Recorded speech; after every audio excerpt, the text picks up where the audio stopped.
Hello, welcome to Inspiring Women with ADHD. I am Renee Allen, the creator, host, and producer of this podcast. I don't know the real names, but I do it all. So I'm just mentioning it all.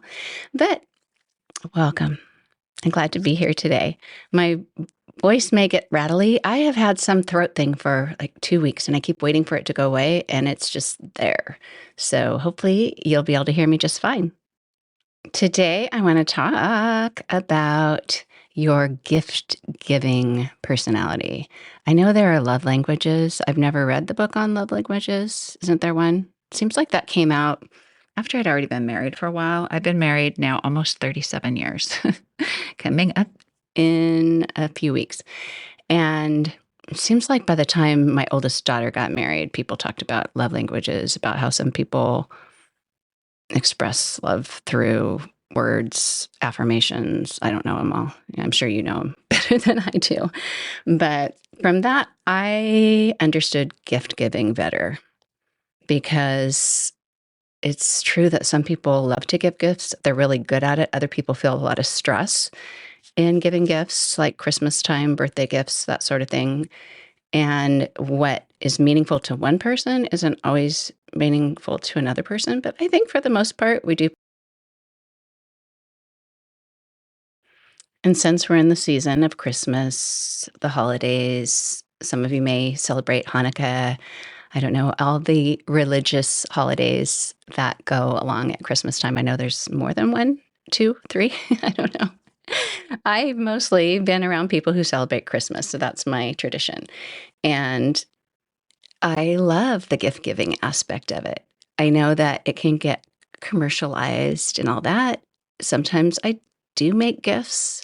There have been years when I've made gifts back in the crafty days of painting, toll painting. Do you remember that? I remember I wasn't good at toll painting, but I did paint some little houses once and gave them to people. And I kind of realized that, I don't know, maybe deciding what goes in their house isn't the best thing because maybe that's not what they like to have in their house.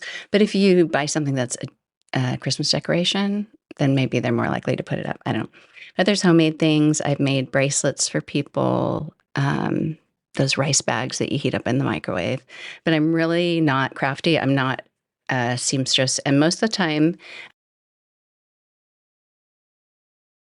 when George, one of the workers from the shop around the corner where Kathleen Kelly, Meg Ryan works, or well, she owns it, he comes in and they're talking about cyber dating. And he says, as far as I'm concerned, the internet is just another opportunity to be rejected by women, something like that. Oh, here it is. And just as I do with most things, I relate it to my own life. And I think that crafts are just another opportunity for me to be reminded that I'm not good at crafts every time I try to make one. I don't know. It's not that I'm not creative, not that you need to hear all about this, but back to gift giving. I just threw away a few more crafts when I got out holiday decorations this year. I thought, oh, I made that. And it just reminds me every time I see it of how ugly it is. But back to gifts. Do you love giving gifts? Is it exciting for you? Is it stressful? My guess is that if you have the aspect of ADHD where you love to share, you love to give, and you have a lot of ideas, then you're probably pretty good at gift giving because you can think of things that person would love. I've always been that way. My daughter's boyfriend is that way, and he has ADHD too. Not that everyone who has ADHD is good at gift giving, but there's probably something to that we have so many ideas and creative thinking and problem solving, and we can kind of see a path to this and that. And with that creative mind, whether or not we're good at actually, following steps and doing a craft well, we could think of what to give somebody as a gift.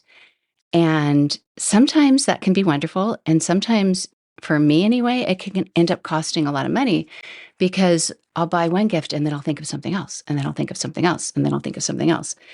And then I get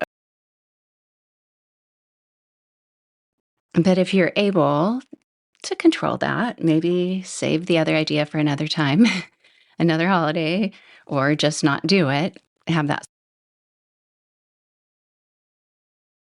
Another reason you may be good at gift giving is women, and I would say women with ADHD. So women tend to have a better perception of what other people are like or what they and this may sound like, oh, this is such an overgeneralization, but I've read studies on this that we tend to be more empathetic. Not everyone is, not every woman, not more than every man, but we tend to notice people's needs, notice, and then you end up giving them a gift that they say, how did you know I love this? And because you're observant, because you have that caring nature, and you're able to notice those things, you you can figure out, you can put the pieces together and figure out a gift that they would love that they had no idea somebody would even think of that. And it's, I don't know, I think it's a lot of fun. I'm not as good at doing that with the male members in the family as I am with females or friends.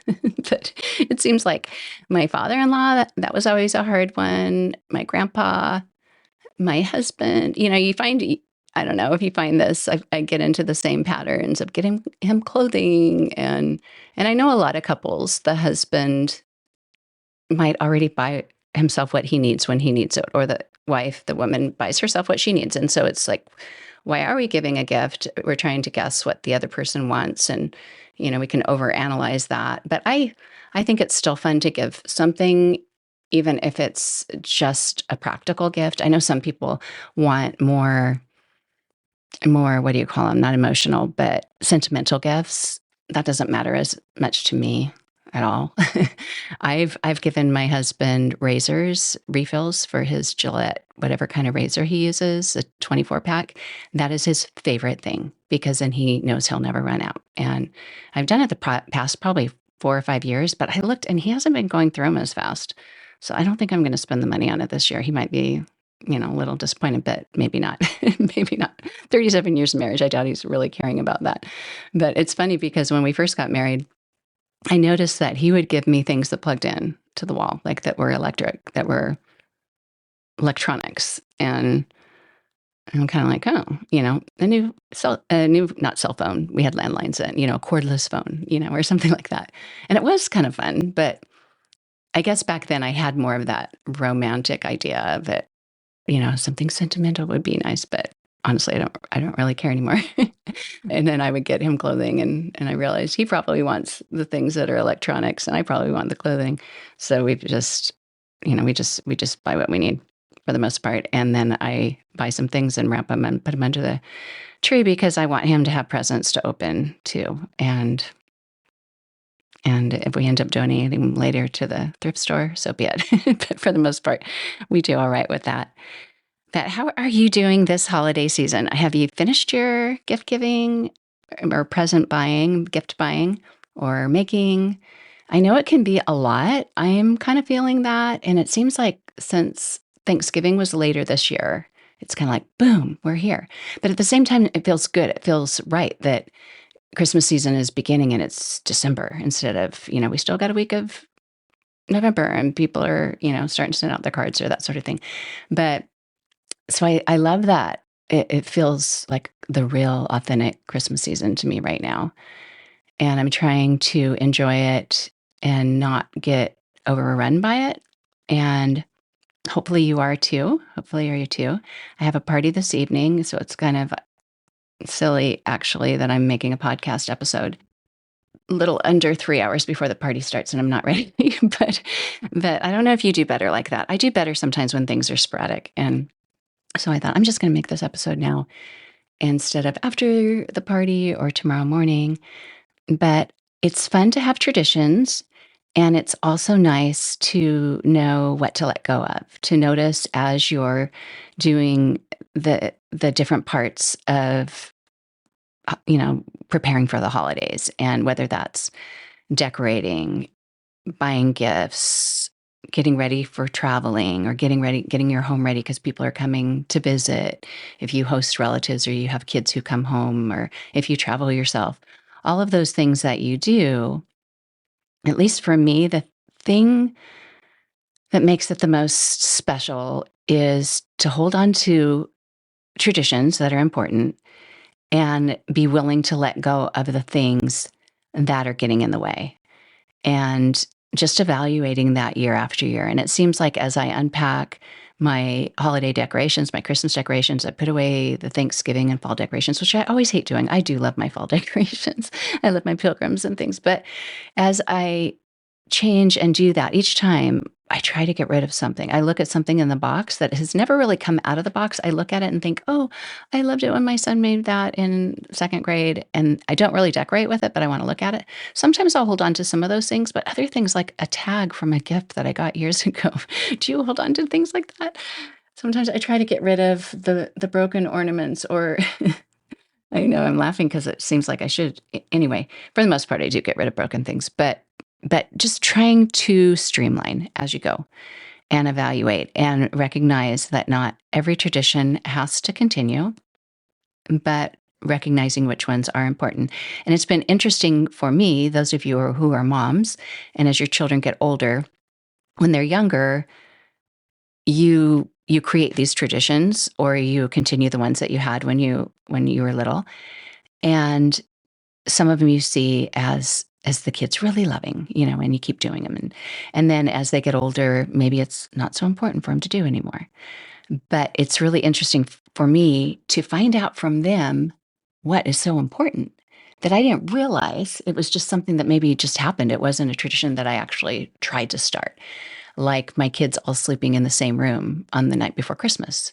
I have 3 girls and 3 boys. Well, now they're all adults, so that none of them are girls or boys, but they still seem like girls and boys to me. But anyway, we lived in a house when all 6 of our kids were home.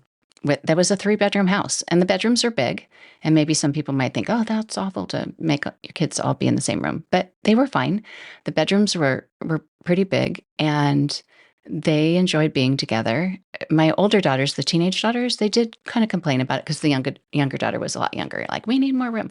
But when we did move to a house where they had their own rooms, they liked being together. They still like sometimes would sleep in the same room and stuff. But back to traditions, I think one night it was like back when we didn't have multiple TVs in the house. It seems like now there's flat screens and in a lot of rooms and homes.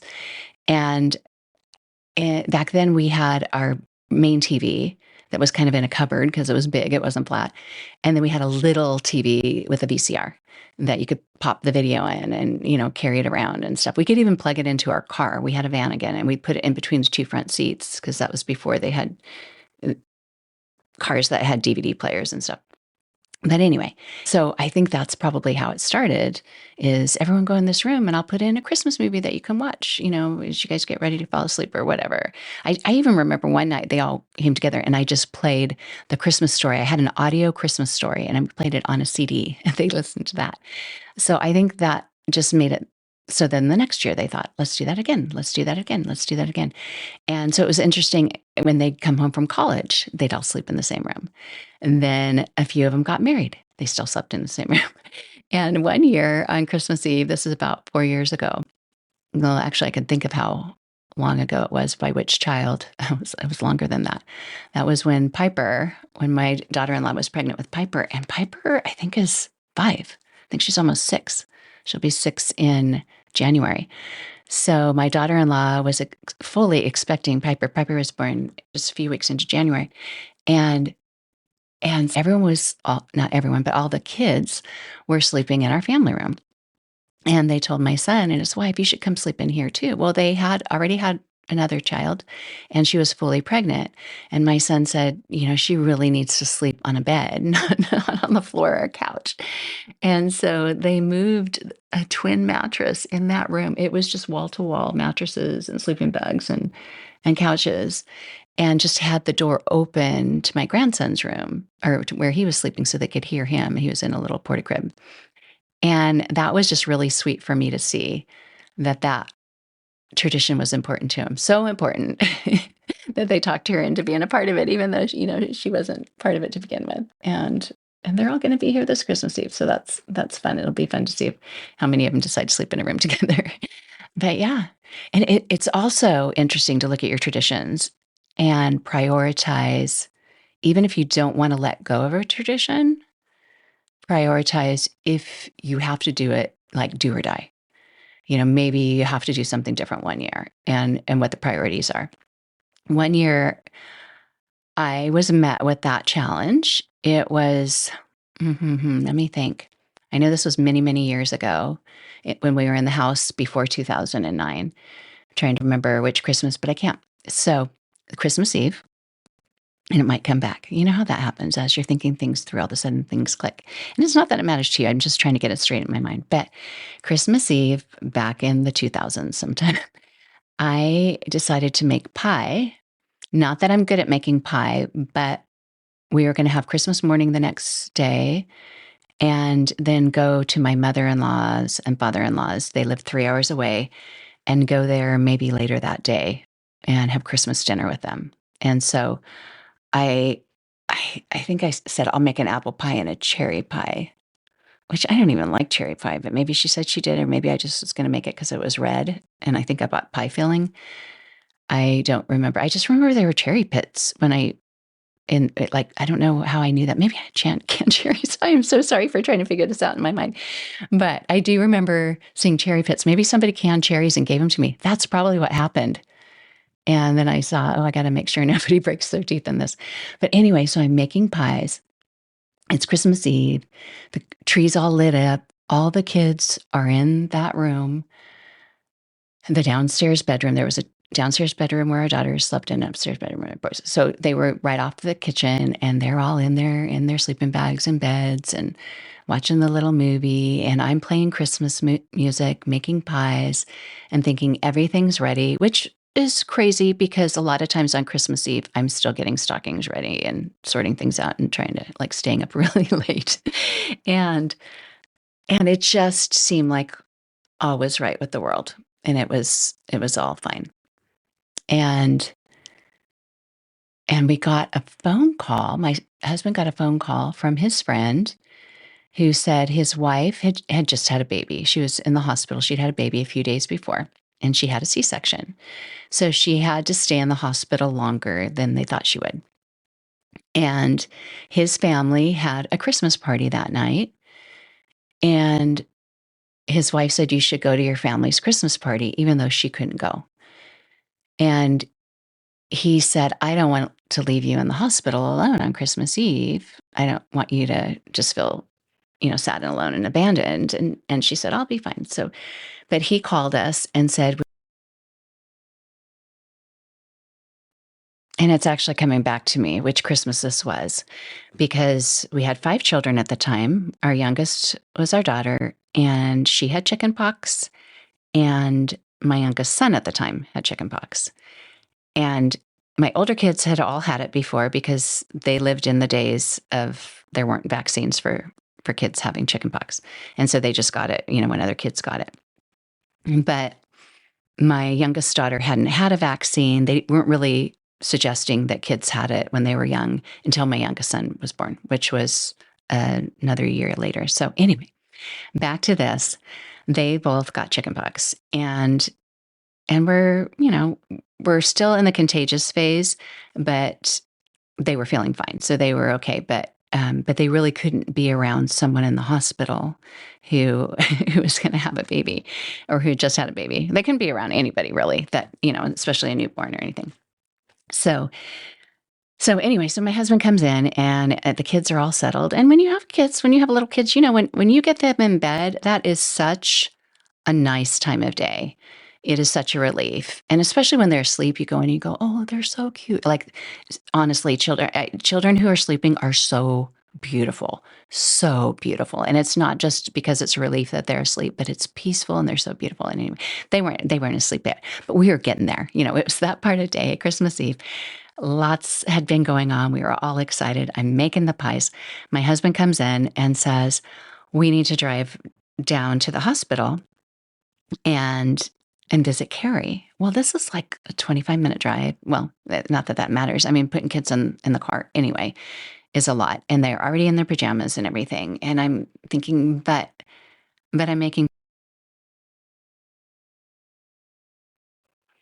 And I'm actually just remembering I was also making cookies because, of course, that was another tradition is to make cookies for Santa. And I'd usually make ginger snaps or something like that. That seems more, wintry, Christmassy and stuff. So I was in the middle of making cookies, making my pies. I think the pies just stood out to me because that wasn't unusual. But the tradition part was make the cookies, make Santa's plate, put some carrots on there for the reindeer, the whole bit. And so anyway, so my husband comes and says, we have to do this. And so I'm met with this moment of, but this is our Christmas Eve. This is our tradition to just have the kids go in there and fall asleep. I'm making cookies. What I'm doing is more important than actually tuning into somebody else's needs when the whole meaning of Christmas is loving others, caring for others, doing good in the world, peace on earth, goodwill to men, and I'm realizing this in my mind as I'm clinging on to this, wanting to do things the easy way and the way that I was planning on it and that feels more in line with the tradition. And yet we're going to take the kids that are in pajamas and put them in the car and drive 20, 25 minutes, go to the hospital and take turns in the car while the other person goes in because we couldn't both go in at the same time. We couldn't bring the kids in when they had chickenpox and probably the kids shouldn't have been in there anyway. So yeah, so we did. We put the kids in the car. We drove and saw Christmas lights. And one of the things I used to do is tell the kids, because if you have kids and they get excited when they see Christmas lights, if you're in a car and kids get excited and they yell, it can be loud. So I just have them say ho ho ho anytime they'd see Christmas lights. And so that's what we did, driving to the hospital, ho ho ho, and playing our Christmas music. And we got there, and I remember sitting out in the parking lot with my kids, and uneventful, nothing wonderful, great. We didn't play any fabulous Christmas games or anything that makes some new memory or anything. I mostly remember just kind of the usual, waiting, like you're waiting in line or something. But sooner or later, my husband came out, and then I took my turn. I went in and visited her. And it really did give more meaning to Christmas, to give of myself, to stop what I thought was important. And I've seen since then that sometimes I need to do that with whatever plan I have for Christmas. And it might not be that clear. It might not be right on Christmas Eve. That I have to tell myself that it doesn't have to be the way that it always is, even with things that I've done for other people. If there's years that I don't have as much money, sometimes I think, but it won't be as magical. It won't be as great. And I don't know if you put pressure on yourself like that, but I have all kinds of conversations in my head of the way it needs to be. And it won't be quite right if I don't do this or if I don't make that. And it's not true. The most important thing is that we spend time together and that we do what we can manage. And if you get overtaxed and maxed out with Christmas planning and doing and going and everything I do, because, it's a little curse that we have of having so many ideas and wanting to act on them and do, go, all of that. But just stopping and simplifying when you can, letting go when you can. And especially, and I will probably put this in every episode until Christmas is over and maybe beyond. But anytime that you are with other people, I'm doing this party tonight, and I know there will be a lot to manage, but at the same time, not, everyone's an adult. It's a lot of women coming, and everyone's bringing their favorite food. I've got a few foods that I've already made, some mango salsa. And if you want the recipe, I can put it on the show notes. I actually don't have show notes, but I have a script that I know how to get from the podcast, but I don't know how to actually put show notes on the website yet, but I can do that if you want. Last week, I added a picture of the lizard, the little cute little lizard that I saw while I was recording. And there was a place for me to attach it when I uploaded my podcast episode, but it didn't show up. And in fact, all of the episodes were showing up later than when I published them. So I took it off and just put a link in there on the description. I don't know if anybody reads the descriptions anyway. I don't know. I put descriptions in there, and I think I know a lot of people just use AI to do it, and I do it, but I think, does anybody care about the description, or are they just going to listen to the podcast because they want to? I think it's supposed to maybe help Google find it better. I don't know. I'm still learning as I go. Like I said, I'm the creator, producer, and who knows if I'm doing it right. But back to that. Yeah, I can give you the recipe for the mango. It's actually a mango pico de gallo. Super good. It doesn't have any tomatoes. It has, well, I can just tell you. It's mangoes. I used frozen today because my fresh ones didn't get ripe, and hopefully it'll turn out. I've heard that it does, but mangoes, jalapeno peppers, red onion, lime, and cilantro, and salt. I forgot to put salt on it. I was just looking at the recipe again, so I still need to do that. But I made that, and then Trader Joe's has a broccoli slaw. Have you ever had that? It's like, it's a salad, but it doesn't have any lettuce in it. So it's just shredded up broccoli, and it has cranberries, almonds, and some dressing. And I usually don't like dressings, but this one's pretty good. You have to kind of make it, and well, you don't kind of make it. You make it, put it in the fridge, and if it sits in the fridge for at least 20, 30 minutes, it tastes better than if you just eat it right out of the bowl. So I made that this morning. Hallelujah for planning ahead. I don't always do that. But yeah, I think those are the only two things I was going to bring. But so I really don't have to manage a lot, but you always feel that responsibility if you're hosting. So I'm going to try to do what I'm advising you to do, which I've learned. And it just, I don't know, I've just discovered it over the past several holidays. And what you do is, when you're with people and your mind is somewhere else, it might be, I'm in charge. I need to go get this present for this person, or I need to go get that, or I need to refill the water. If you're hosting, you might have those kind of things in your mind.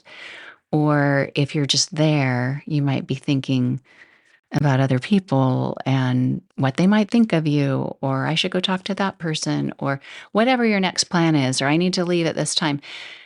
Often our minds are thinking about things that we're not experiencing in the moment, or they have their side conversations, right? And if you can let that just relax a little bit, just kind of set it aside. You can go back to it if you want, but set it aside. And I know it sounds very yoga teacher, but if you just let go of those thoughts and just take a few slow breaths and just look around and just soak it in with your eyes, your ears, the sounds, even how it smells, if it smells good in there, hopefully. Um, it has helped me so much, because when we are moms, when we are used to doing and being in charge of hosting things, and love to be with people, but we let our own thoughts distract us, and we don't enjoy the occasion. We deserve to enjoy the occasion. And so I've really had to have conversations in my own mind to tell myself, sit down. It's okay to sit here. Just enjoy being here. Don't get up. Just enjoy. Just enjoy. Because otherwise, the night's over, the occasion's over, the weekend's over, and it just feels like it was a whirlwind. And it's just not as meaningful. And it might seem like it is, because you might think, I created that for everyone else, but you deserve to experience it with just as much meaning. And so that's my little tip for today. This is a little holiday miscellaneous episode. It was nice just to be able to come up here and talk. I have my party starting in less than a little over 2 hours, I should say. So I should probably get off of here. I just want to tell you before I do exit, though, that I so much appreciate knowing that you're out there listening. When I see the downloads, when I see that people have listened, it makes me happy, because I enjoy doing this. I enjoy connecting with people, and knowing that I can connect with you even though we're not actually together, it just brings me a lot of joy. And I thank you for that. I hope that it's helpful for you just to hear ideas, thoughts, another ADHD brain going through the motions. And if you have anybody else that you can tell about my podcast, share it with, send them a link. I would so appreciate it. Spreading the word. And I'm excited for next year. I've just been doing this year. I wanted to do it about 7 years before I actually started. And It took me a long time, but I finally wrapped my brain around it. And now that I have, and I understand how to produce a podcast. I can't even talk. I can't say the word, but I can produce it. How to produce a podcast. I'm learning that there are a lot of other pieces to the puzzle, if that makes any sense. There's a whole there's a whole system for it. And so I'm still learning. And if you go to my website and sometimes things aren't working, that's probably because I'm still learning. But thank you for trying. You're always welcome to write me a note. I do have a contact page on my website, renee-allen.com. I have an Instagram, Inspiring Women with ADHD. Not a lot on there, but I do something every once in a while, and you can DM me there. But yeah, I'd love to hear if you have any suggestions for future episodes on the podcast, things you'd like me to look into, talk about. I have more ideas than I can come up here and record, but I really do want to be more diligent. I do love recording twice a week.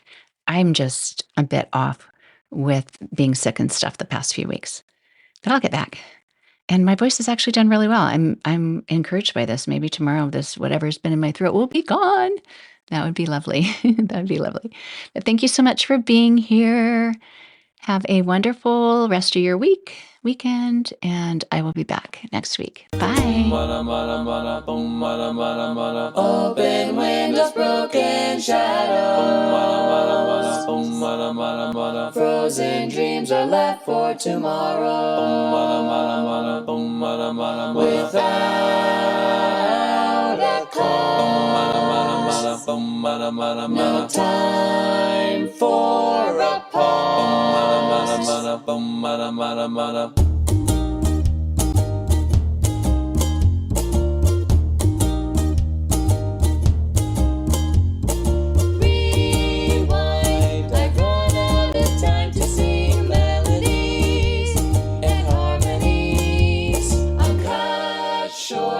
The silence of sound has yet been found, but not by me.